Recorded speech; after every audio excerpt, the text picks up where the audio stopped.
Hey guys, welcome back to Pop Culture with Pat. This is going to be my Stranger Things Season 5 review. I was debating about if I was going to break this thing up into the volumes as they released, but I decided, that probably isn't fair. It's better to review the thing as a whole.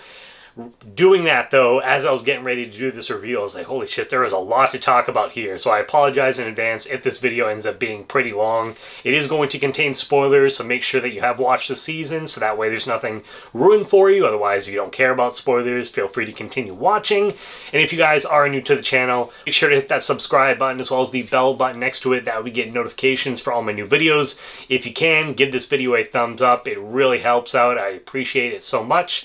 And without further ado, let's go ahead and talk Stranger Things. I'm sure this isn't going to be controversial at all. So in Season 5, we have the Hawkins crew gearing up for one last battle against Vecna and the Mind Flayer in the Upside Down in the final chapter of Stranger Things. So as I mentioned, this was broken up into 3 different parts. You had Volume 1, Volume 2, and then you had Volume 3, which was the finale that just released. And I know some people weren't happy about that in the day and age that we live in now, where a lot of you can just binge watch things.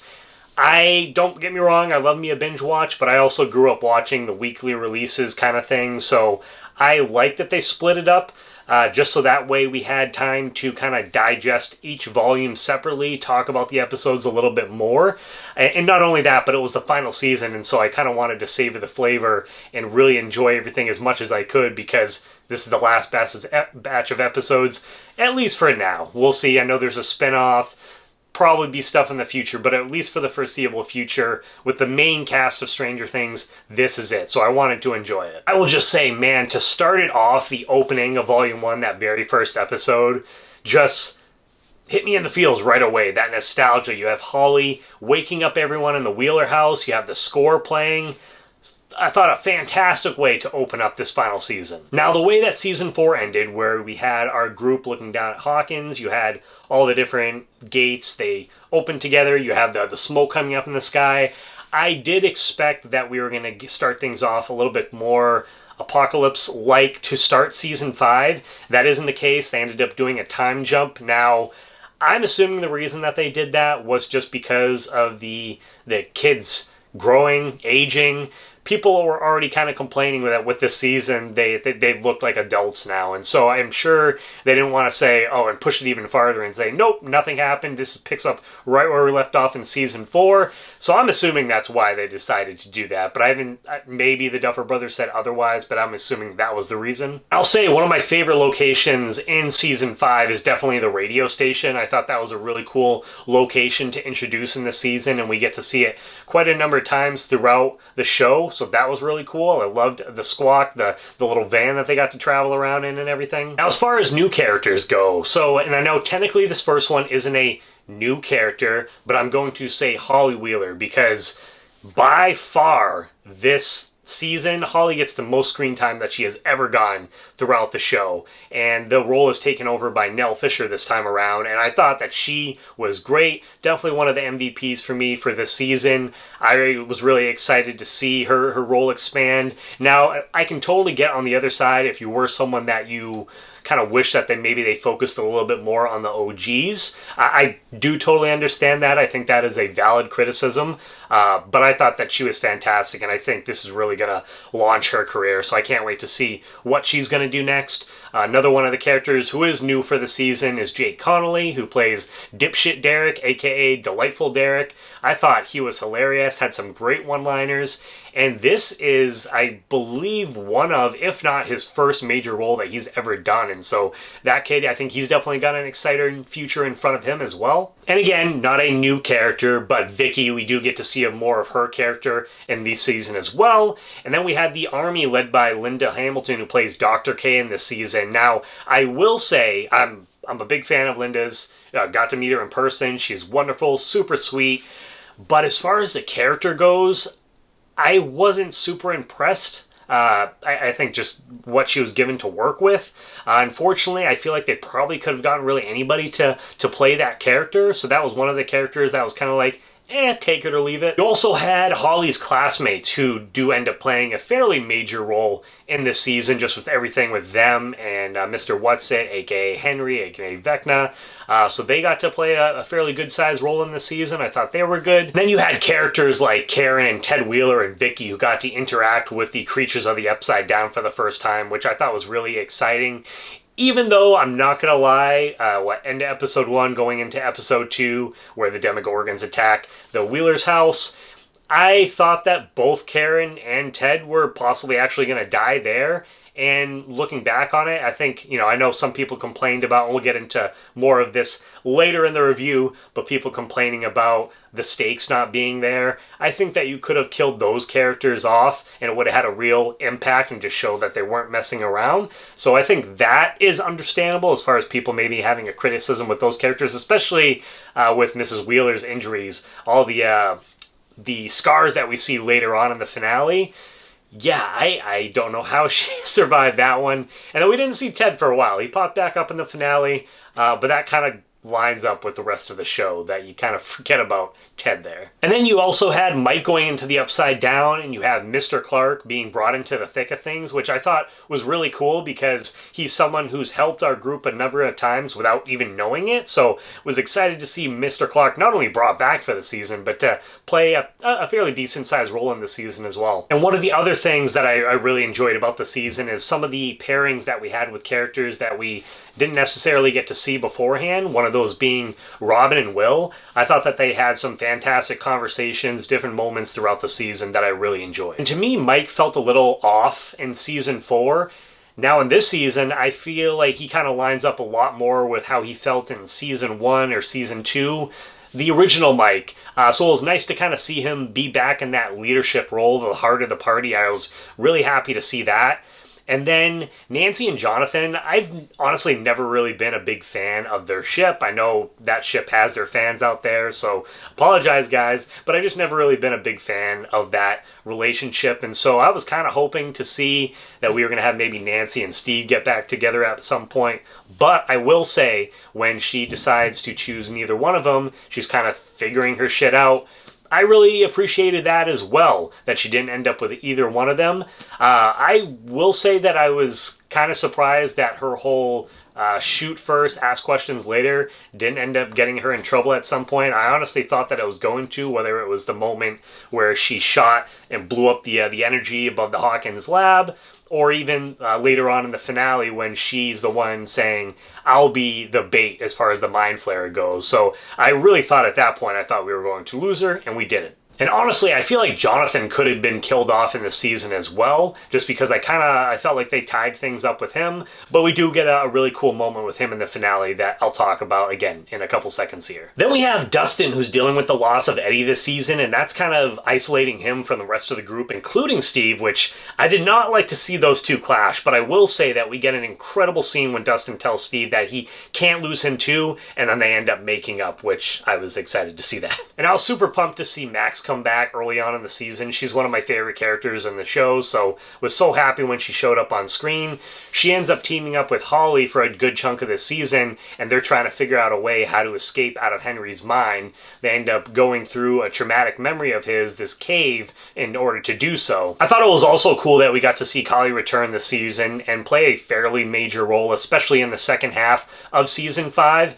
I'm not gonna lie, I was a little worried. I was starting to think that she was going to screw Elle over, but she didn't end up doing so, and so I think a lot of people do owe her an apology. One of the other big reveals that we get this season is that we end up finding out that Will actually has powers, and the moment that happens in episode 4 was epic, and he has some other really cool moments throughout season 5 where he gets to show those off as well, especially where he goes inside Vecna's mind and ends up communicating with Holly and Max. That scene was really cool, and so another highlights of the season for me for sure. I did like the moments with Elle and Hopper throughout the season too. Early on we see Hopper and he's willing to sacrifice everything, sacrifice himself to save everyone else, but then later on in the flip side, or later on in the season, he has to come to terms with the decision that Elle is making to sacrifice herself to save everybody else. And so I like that reverse, their dynamic, I really appreciate it. Then we have Jamie Campbell as Henry, Vecna, aka Mr. Whatsit. in the season he's trying to convince these kids to help him, and so he appears as this creepy Mr. Rogers type of character, but when he gets angry at times throughout the season, he's actually pretty terrifying. And I still stand by the fact that I think that if they ever end up doing a Nightmare on Elm Street, another film, if Robert Englund if he's just not going to do it at all, that I actually think that Jamie Campbell would be a pretty sweet selection for a possible Freddy Krueger. I don't know what you guys think as far as that casting goes, but I think that he could do a good job. One of the most talked about moments in this season is Will's coming out scene. I've seen a lot of people saying what was the point of it, and some people even saying that it came out of nowhere. In my opinion, I thought that it was handled really well. It was powerful.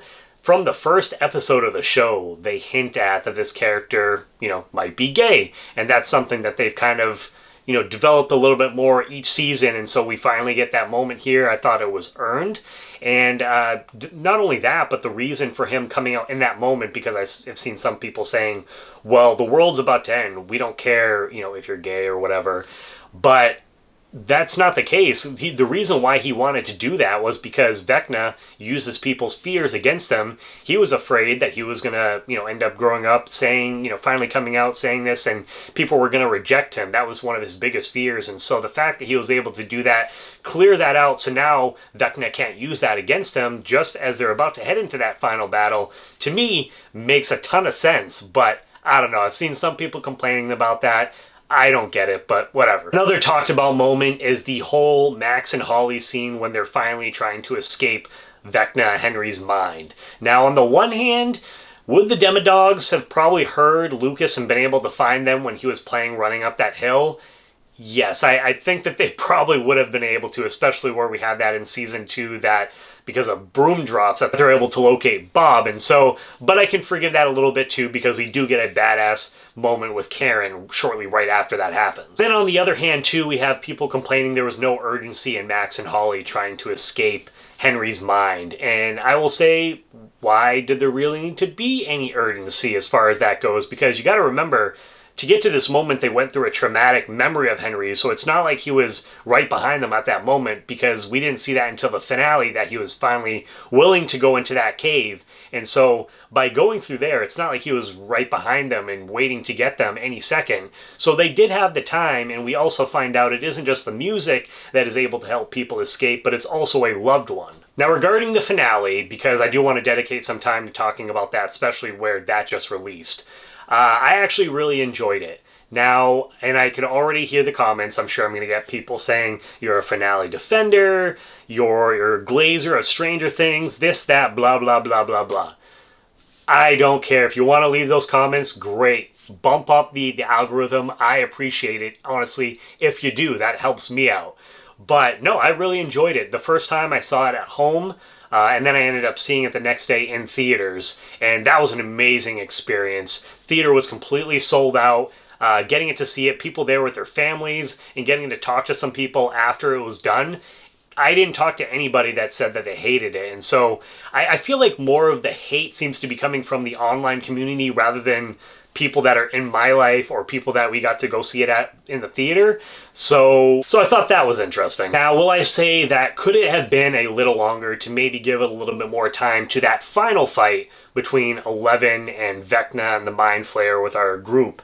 Sure, the episode could have been maybe extended a little bit longer, but if you do think about it, the fight that people are complaining about that only lasted a couple minutes actually started pretty early on in the episode, where you have them going into Henry's mind, trying to attack him to get the planet stop from crashing down.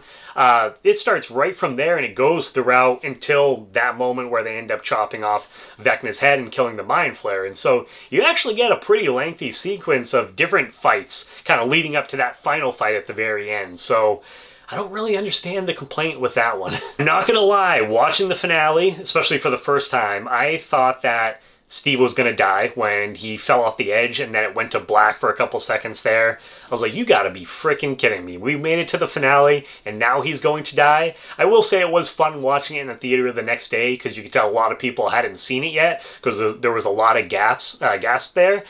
So that was fun to watch it a second time and just kind of see people's reactions to different scenes. But I'm glad that he survived, and the fact that it was Jonathan to save him, and that conversation that they end up having later I thought was really cool. I will say I knew early on that, not even from just the finale, but earlier on in the season, that I figured that we were going to see Eleven sacrifice herself in the finale. So that didn't really surprise me, but I'm not going to lie, when Vecna got into Hopper's mind and made him think that he had actually shot Elle, for a second there they had me, and I was sitting there thinking, wait a second, there's no way that she's dead, because we still got a good chunk of the finale left. So had me there for a second, and I thought that it was cool to see Hopper interact with Vecna there for a couple minutes. After Eleven revealed to the kids who Henry really was, and Kali attempts to kill him, we end up seeing later on in the episode that Henry has to finally confront his fears and go into that cave and face that traumatic memory that he was so worried about facing,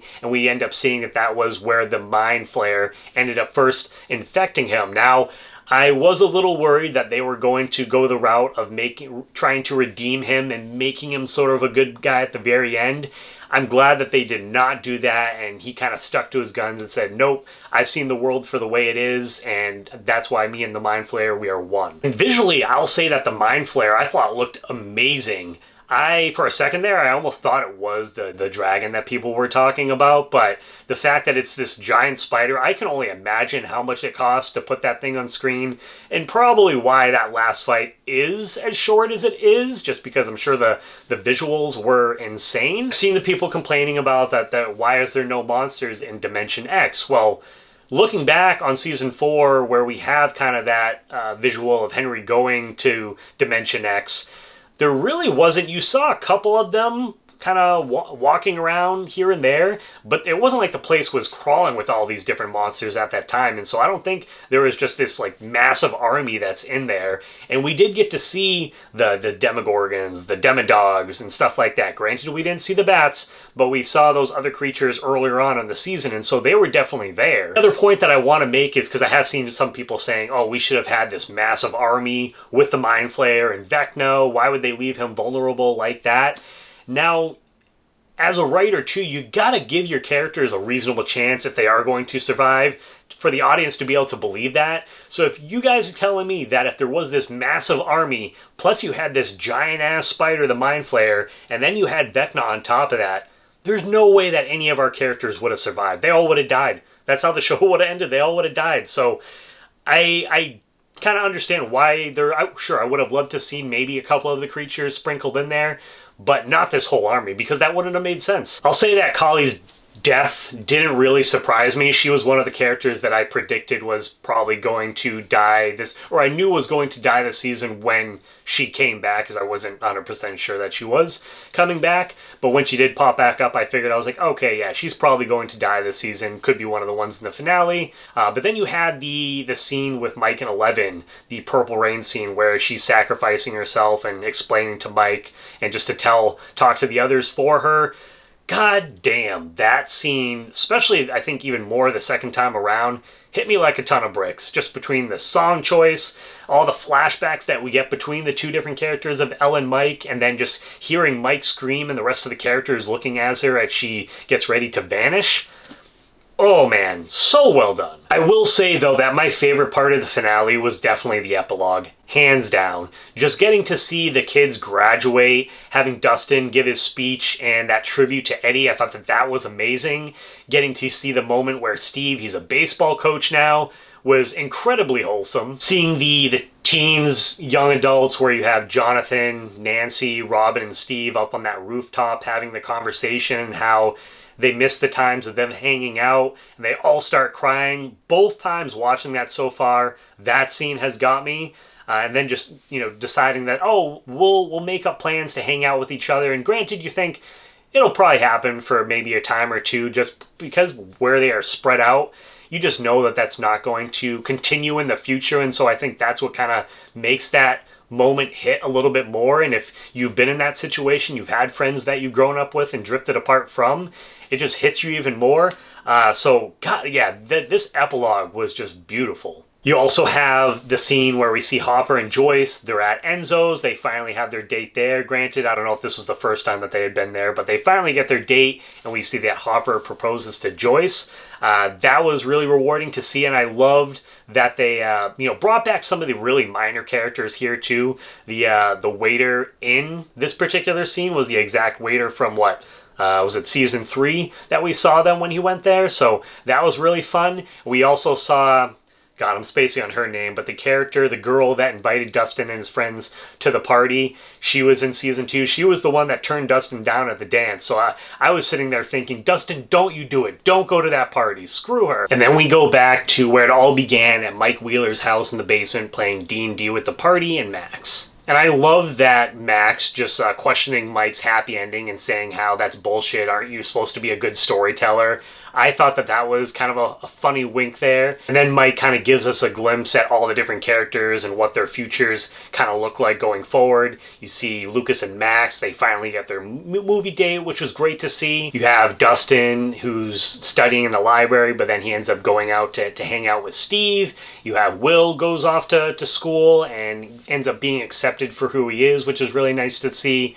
And then Mike continues to be a storyteller, telling the stories based off his friends' adventures. And then you have Mike end up telling the story about the mage, aka Eleven, and how he believes that she actually is alive. And everything that he says does line up. And so personally for me, I think that she is alive. She is far away, whether it's Ireland or wherever it's located. It looks quite nice, but wherever she's located, I think that she is still alive, especially if they were to do some kind of sequel series in the future or something along those lines. They could bring her back pretty easily that way. But I do appreciate how they left it open for fans too. So if you wanted to believe that she did in fact sacrifice herself and this is just the way of Mike coping with that loss, you can believe that, and that's totally fine. But if you want to believe that she is alive, they left it open for you that way too. And so I thought that was really cool. And then to end everything, we had the kids putting away their books as the score comes on, which was amazing.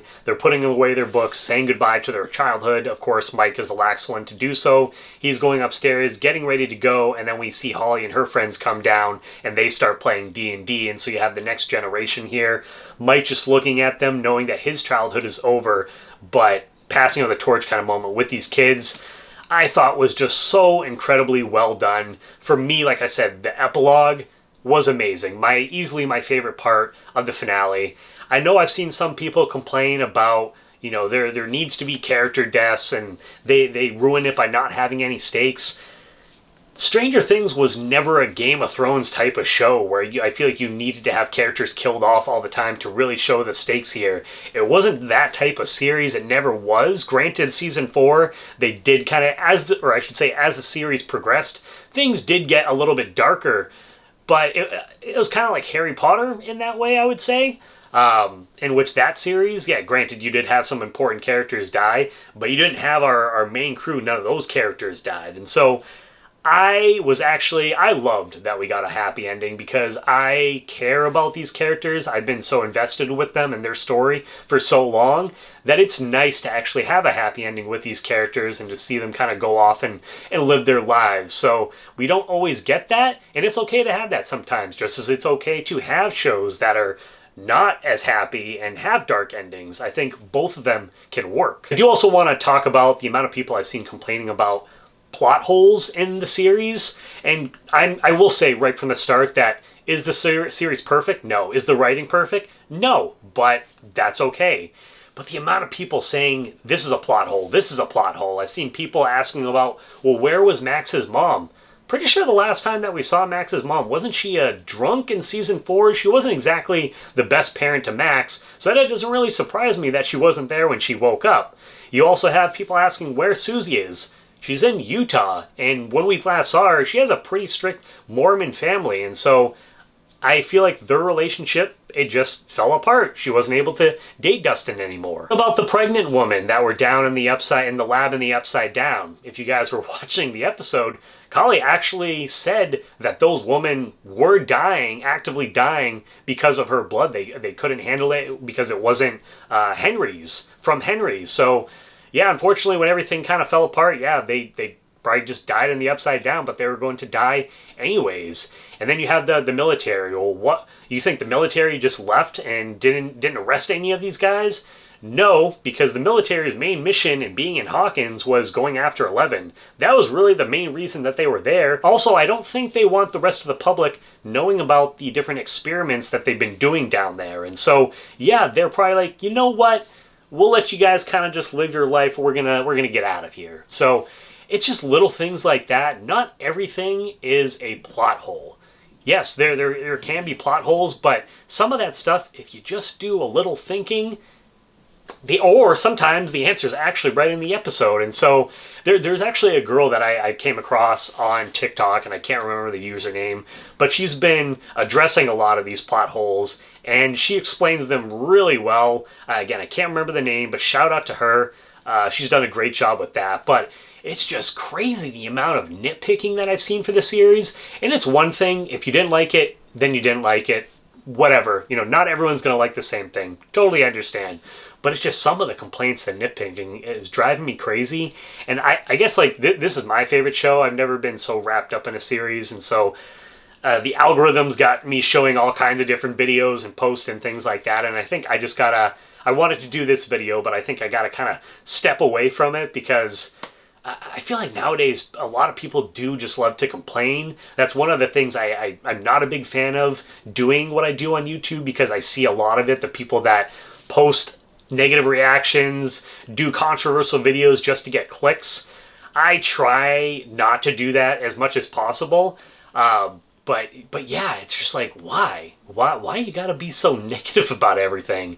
But anyways, yeah, I mean, I could keep going on, but the video's probably already fairly long. So yeah, that's as far as as far as season 5 goes. I'd probably give, like, the overall season like an 8.